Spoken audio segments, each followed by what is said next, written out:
My name is Andy. I'm the CEO of BlockSec, and I'm also a professor at Zhejiang University. Today, I'm going to talk about our recent work on the proactive threat prevention for the smart contract exploit. So this is a team effort of the researchers from Zhejiang University and BlockSec. So my name is Andy. I'm the co-founder of BlockSec, and I'm also a professor at Zhejiang University. My research interest including the DeFi security, blockchain system security. I have, because I'm a professor, I publish, and also I like hack and building system. So if you want to know more about me, you can visit my homepage. Okay. So security matters in Web3, right? So even in the bull market, the loss due to the DeFi hacks still have been growing at a very rapid speed. So this figure shows the number of losses due to the DeFi hacks each year. So we can see that even in the bull market, right, there are so many losses due to the DeFi hacks. In last year, the losses due to DeFi hacks is like $3 billion US. And even so this figure shows the DeFi security incident dashboard developed by us. So for each DeFi hacks, we show the number of losses and the root causes. So you can see even in the last month, we have more than 10 DeFi security incidents, which causes a large number of loss. Like for the hack, we have more than $11 million US hacked in some incidents. So why security incidents are prevalent in Web3, right? So why do we have so many DeFi hacks? First of all, because there is an economic incentive for that, right? So the DeFi protocol, they have user access the cryptocurrencies inside these DeFi protocols. So the hackers, they can get paid by hacking these DeFi protocols. They do not need to sell the data for money. They do not need using ransomware, to get money. They just get the cryptocurrency, and the cryptocurrency can be easily converted into the US dollars. So they have very good incentive, to hack these DeFi protocols. The second reason is that we do not have so many security qualified developers. That's because the developers, they are more focusing on the functionalities of the protocol instead of the security. That's because the DeFi is if you want to develop a very secure DeFi protocol, you need to have the knowledge of the security, you need to have the knowledge of finance, and you also need to have the knowledge of mathematics, right? So we do not have so many talents who have so much knowledge in this area. The third reason is that the DeFi composability creates more attack surfaces. That's because the DeFi is composed by different protocols. So even if your protocol is safe, you have a very good developers, you develop your protocol very safe, but your protocol may depend on other dependencies like the price oracle, right? So if the price oracle is hacked, then your protocol may be also affected, even if your protocol do not have any vulnerabilities. And the openness is another reason. So on the blockchain, most of these smart contracts are open sourced. Everyone can access this open source to locate the vulnerabilities. And if there is any vulnerability inside the DeFi protocol, anyone can perform the hack by sending a hack transaction. So think about it in the traditional security scenario. Even if you can find a vulnerability inside a banking system, it's not easy to exploit this the banking system because maybe you need to have physical access to this banking system. But in DeFi, in blockchain, everyone can access the protocol. Everyone can send transactions to invoke these DeFi protocols. So this openness creates more attack surfaces. And anonymity, that's because the blockchain is anonymous, right? So if the attacker, they perform the hacks and get a profit, sometimes it's impossible to track these fund flows if the hackers, they do very well, right? Because on the blockchain, you only have the address. You do not know which entity or who holds these addresses. So it's very hard to trace the hackers. And in the blockchain, we have a flash loan, which enlarges the money that an attacker can use. The flash loan means that you can borrow a large of money from the some protocols. Let's say if you want to hack a protocol, and it requires like $5 million US, you need to hack the protocol, right? Normally, you do not have such a large number of money, but you can borrow a flash loan from the protocol and perform the hack and repay the flash loan to the protocol and get profit. So because of the flash loan, it makes the attack of the DeFi protocol much easier than in the traditional scenario. And how to solve these security issues? There are a couple of different approaches. So we can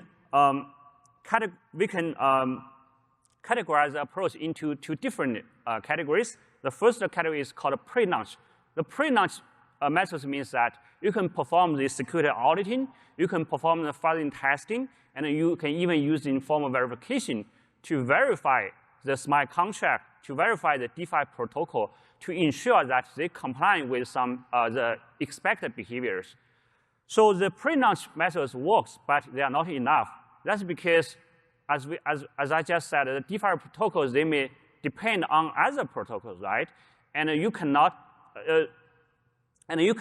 find all the vulnerabilities. Right? There are always zero-day vulnerabilities inside the protocols, right? So even some protocols have been audited, have been formally verified, or have been finally tested, they still contain the zero-day vulnerabilities. So we think besides the pre-launch approach, we also need some post-launch approaches. We think we should have a very effective approach to detect, and what's more important, to block the hacks after the protocol is deployed on the blockchain.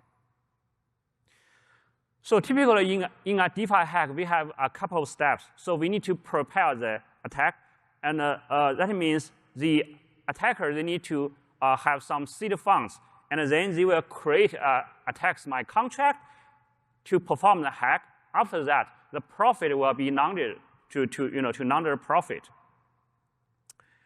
And our approach is try to detect and block the hacks. So to understand how we can block the hacks, we need to understand the process of a transaction, the way of a transaction is confirmed in the blockchain. So typically, a blockchain is broadcasted to the P2P network in like time T1, and then every node on the blockchain can listen to these transactions. We call the transactions that have been broadcasted but has not been confirmed, called pending transactions. After that, the validator will confirm the transactions. So our idea is that we try to detect and block the attack transactions during the time window of T1 and T3. Typically, in Ethereum, it's like 12 seconds, and on the BSC network, it's like 2 or 3 seconds. We need to detect and block the hacks in such a short time window. So how can we do that? So basically, we can listen to the Ethereum mempool, as you show this figure. We can listen to the Ethereum mempool. The mempool contains the pending transactions that have not been confirmed by the blockchain. After that, we simulate each attack. We simulate each transactions to determine whether it is a hack transaction or not. So by simulating the transaction, we can get the trace, right? So if you are working in the traditional security area, you will understand how it's like the program trace linked with the basic block. So we can get the trace and to calculate the profit of each addresses. So we can use the profit to determine whether this transaction is malicious or not. So after that, we will construct a new smart contract with the behavior of the reconstructed smart contract of our own is similar to the attack transactions, but we will replace the profit addresses with our own. After that, we will send these rescue transactions, also broadcast this rescue transaction to the mempool, and we use some gas speeding strategies to ensure that our rescue transactions will be confirmed before the hack transactions. By doing so, we can block the hack transaction, right? That's because we automatically synthesize an attack smart contract, but with our own profit addresses, and we make our rescue transactions ahead of the block transaction on the blockchain. By doing so, we can rescue the assets in the vulnerable smart contracts. Okay, I will skip this. So there are a couple of different challenges, to in this process. The first challenge is that giving an attack transaction, so how to extract the attack logic, right? We only care about the attack logic because we need to automatically synthesize a similar attack smart contract. So typically, the attack contract, they may contain the verification logic. The verification logic means that the attack smart contract, they will verify. Their smart contract can only be invoked by some special addresses, typically the attacker's addresses. So we need to bypass such verifications, right? The solution is that we can freeze the conditional jump. I will give the details later. The second challenge is that how to locate and replace the revenue addresses. The revenue addresses means the hacker's addresses that will get profit during the attack. So we need to locate and replace these revenue addresses to our own, right? Because we need to rescue the assets inside the vulnerable smart contract. We need to replace all these hackers' addresses to our own addresses.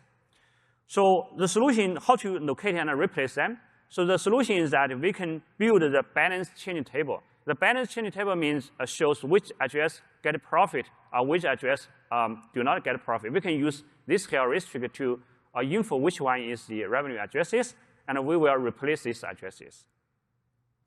The third challenge is that we need to identify the preconditions of an attack.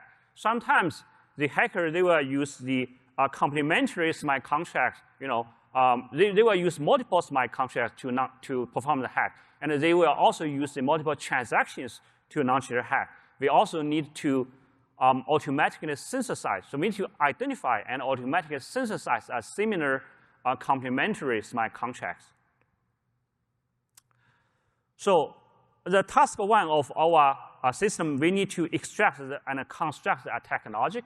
As I just said, the smart contract, the attack smart contract, they contain the verification logic, and we only need to care about the hack logic instead of the verification logic.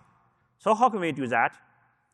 Suppose we have the trace, Opcode trace by simulation the transaction, right? As shown in the slides. Suppose we have like 4 basic blocks inside the trace, and we also have a loop, right? We can have a loop. So we can just automatically synthesize a smart contract contains the exact Opcode trace, right, inside our new reconstructed smart contract. This method works theoretically, but it does not work in practice. That's because if the attack smart contract they contain loops, we will have a very large number of the opcode inside the reconstructed smart contract, right? Because we have loop, we need to like the loop, we may have 100 times of loop, then we will have like 100 times of the basic block inside the synthesized smart contract. And on the Ethereum, the size of a smart contract is limited. You cannot have an unlimited size of a smart contract or unlimited size of a program on Ethereum. So we cannot do that. So we can have the option 2. We can reuse the basic block in the trace as much as possible, right? We cannot just connect them. We can reuse some basic block to construct the logic like the loop, the logic.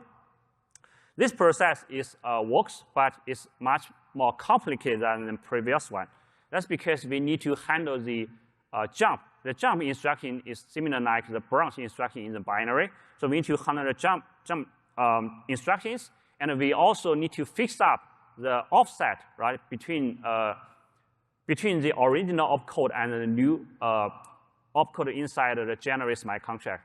So if you are very familiar with the binary translation, you will understand that you need to fix up these offsets. Right? So for the how can we fix up this offset, and how can we replace these jumping instructions? So for the jumping instruction means the unconditional jump. So we can just replace it with a pop instruction. That's because we need to pop the jump target from a stack to make the stack balance, because the EVM is a stack-based virtual machine. And for the jump I instruction means the conditional jump. So the jump condition and the jump target are also on the stack. So we need to have two pop instructions to replace the jump I instructions, and also to make the stack balance, right? So we need to pop the target and pop the conditions from the stack. And there are some more complicated cases, like the jump instruction with multiple targets. So I will not go through the details, but it's because the basic block reused in the Solidity compiler, they will generate the different jump target based on the previous basic block. So how can we handle that? So we will compare the original. So we will have a mapping table between the original jump target and the new jump target, and we will use a trampoline to redirect the original jump target into the new jump target. And we also need to have some tricks to make the stack balance after the trampoline. Okay. The second task is that we need to identify and replace the revenue addresses. So the revenue addresses means the addresses that the balance change positively, and replacing them does not affect attack logic. So this just the addresses belong to the hacker who will get profits. So how to identify them? We will use a try and catch method. So we first will calculate a balance table, and we will identify which one is the revenue address. After that, we will replace them to see whether there's any error inside the execution. So if there is any error caused inside the execution, which means we do not find a correct revenue address, then we will replace another one until we do not have any revert or any error during the execution. So this slide gives an example of how to construct the balance changing table. The balance changing table shows the address and whether it's getting profit or not. So from this slide, we can see that the address next D get profit, getting like 100 Ether profit. So we will infer that the NextD, the address NextD is a revenue address. Then we will replace this NextD address with our own address, and we will resimulate the transaction to see whether it's reverted or not. So the task 3 is that we need to identify the preconditions. So there are a couple of different preconditions we need to identify. So one of them is the complementary smart contracts. The second one is the multiple attack transactions. The complementary contracts means that the hackers, they can create a couple of different smart contracts in advance, and then use and this smart contract will interact with each other to finish the whole attack. The multiple transaction means that an attacker, they can consist of multiple transactions, like T1, T2 prepare for the hacker, and the T3 finally launch the attack. So how do you identify them? So for the complementary smart contract, it depends the timeline when these smart contracts are created. So if the smart contracts are created during the attack transaction, we can just use the create and create2 opcode to identify the operation to create this new smart contract. So if these smart contracts are created before the hack, we will use the revert to locate them. The basic idea is that if this complementary smart contract is created before the hack, before the attack transactions, this smart contract also have some verification logic, right? Because they do not want anyone can invoke this complementary smart contract. So because we synthesize our own smart contract and use our own smart contract to invoke this complementary smart contract, it will cause a revert. If we find a revert, then we find a complementary smart contract. And for each identified complementary smart contract, we will use a similar method to automatically synthesize a new one to remove all this verification logic. And for the multiple transactions, the hackers, they can split the attack transaction into multiple ones, right? They can first create the contract and evoke some functions and then deposit some tokens into the smart contract, and eventually they will invoke the method to launch a hack. It's like the system calls, right? If you want to exploit the Linux kernel, sometimes you need to issue system call A, system call B, system call C, and a system call D, finally to launch a hack, right? So inside the DeFi protocol, we also have such, you need to invoke method A, method B, method C, method D eventually to launch a hack. So how to identify these multiple transactions? We use the state dependency, which is similar to the technique used in the traditional security area. We use the state dependency we analyze the state dependency between different transactions, right? Because we have the last transaction to launch a hack, we can identify which transactions, we can identify the transactions that the final attack transaction depends on. The depends on means that a transaction is using a storage changed by a previous transaction. The storage is like the global variable inside the program. So if the hack transaction using a global variable changed by the previous transactions, we say that this transaction depends on the previous transaction. By doing so, we can find all the dependent transactions. Okay. So we construct a system, and we want to evaluate the effectiveness and the performance of this system. So for the effectiveness, if our system can successfully synthesize the attack transactions and a smart contract with replace the revenue addresses, then our system is effective in blocking the hack, right? So we use two different data sets to evaluate our system. One is the historical hacks in commonly used data set called DeFi hack maps. We also use some real hacks. We deploy our system to try to deploy to block real hacks. So for the first data set, we have the 117 historical hacks, but we only use like 84 of them because some of them cannot be used in our evaluation. And among the 84 hacks, we can successfully reconstruct the smart contract of 78 of them. And there are some of them we cannot synthesize an attack contract. The reason is because the attack transaction is too complicated, and with so many complementary smart contracts, and our synthesized smart contract is too big, right? As I just said, the size of the smart contract is limited in the blockchain.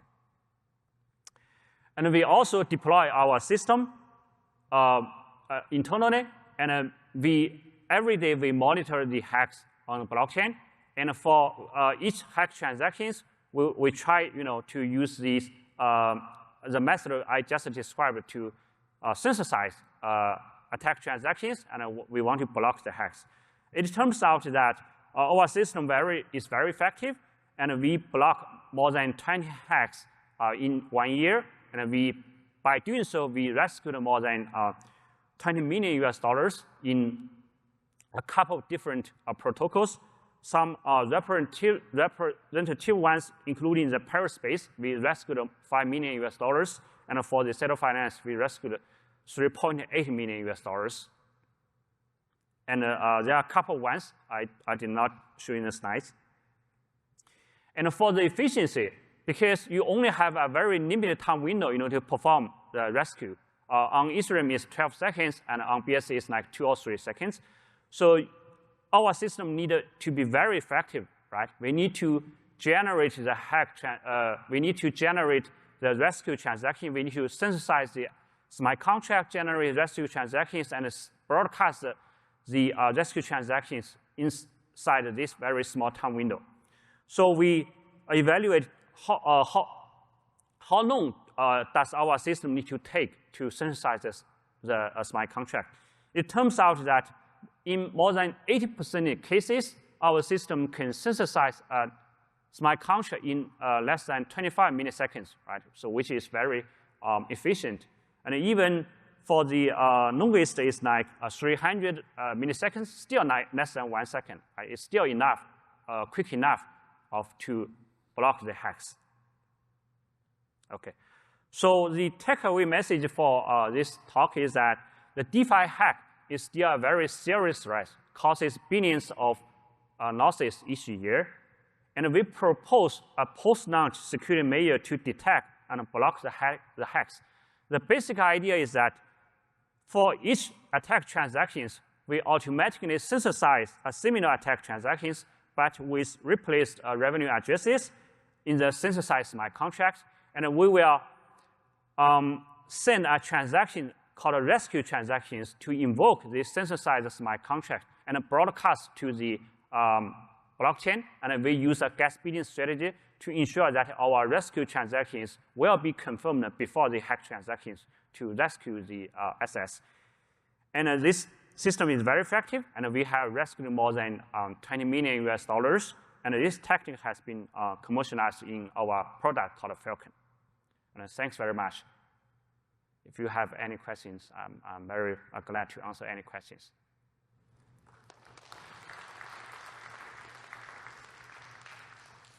Hi, thanks for providing this talk. So I've seen similar proposals for preventing DeFi hacks by monitoring the mempool. Some of them, instead of trying to defang the malicious transaction, they instead try to just pause the smart contract itself. Yes. I think that your proposal is better because it means you don't have to have integration with the smart contract or organization. My question is, how do you prevent attackers from using private mempools to get around this? Yes, that's a very good question. Yes, so for the private mempool, because we cannot listen to the private mempool directly, so there are two different ways to do that. The first way is that you can collaborate with the builders and the relayers on Ethereum to, so why the builders and the relayers, they are willing to collaborate? That's because they have some compliance issues. They do not want to include the attack transaction inside, when building the blocks. The second way is, because you cannot listen to the private mempool, you can only detect the attack transaction when the attack transaction is on the blockchain. And you can use similar way as I proposed to prevent the further hack transactions. Yeah. Thank you. Yeah, thank you for the presentation. Very nice. My question is, do you expect that attackers will try to use anti-debugging tricks for their smart contracts? For instance, when you replace the address, perhaps if the contract references that address, they could kind of make your generated contract not workable, right? Sorry, I did not get your question. Can you? I mean, the attackers could use smart contracts with anti-debugging tricks. And have you seen that in the wild? Or how do you deal with the thing if the attackers kind of reference the address? Because you deal as the address just as data, right? So you mean the attack smart contract, they can have some tricks to hide their revenue addresses? Is that your question? Yes. Okay. So it doesn't matter. That's because we simulated the attack transactions, and the revenue address eventually, will be on the stack because they need to get revenue. So they need to have the revenue address on the stack because it's a dynamic system. So even you can, use the encryption obfuscation to hide the address inside the smart contract. It doesn't matter because we can recover it at the runtime. Yeah, but I was just thinking if the code kind of expects some address, that it treats the address as some data that it checks. So in this way.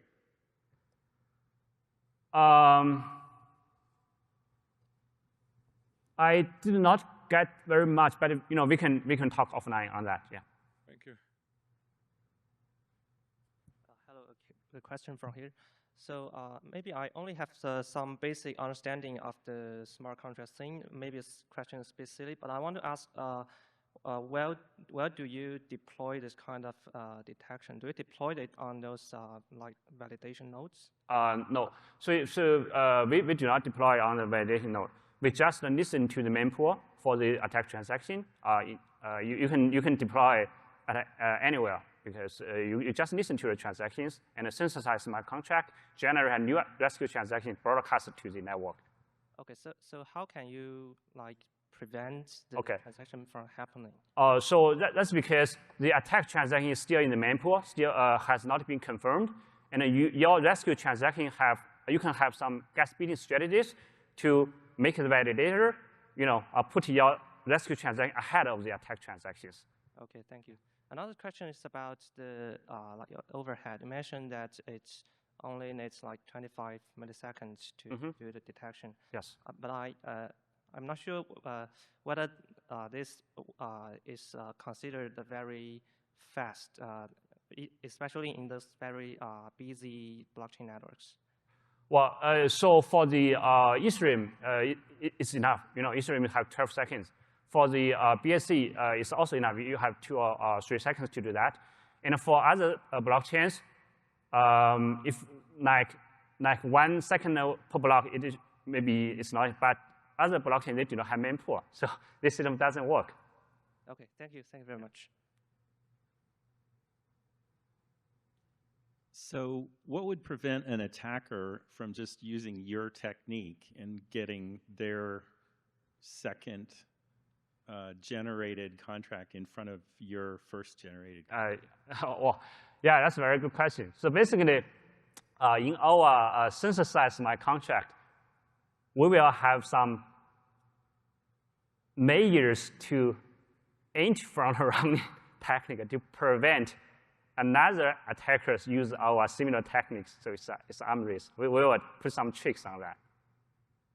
Okay. So there's some other stuff you haven't talked about. Yeah, I didn't talk. Got it. Okay, thanks.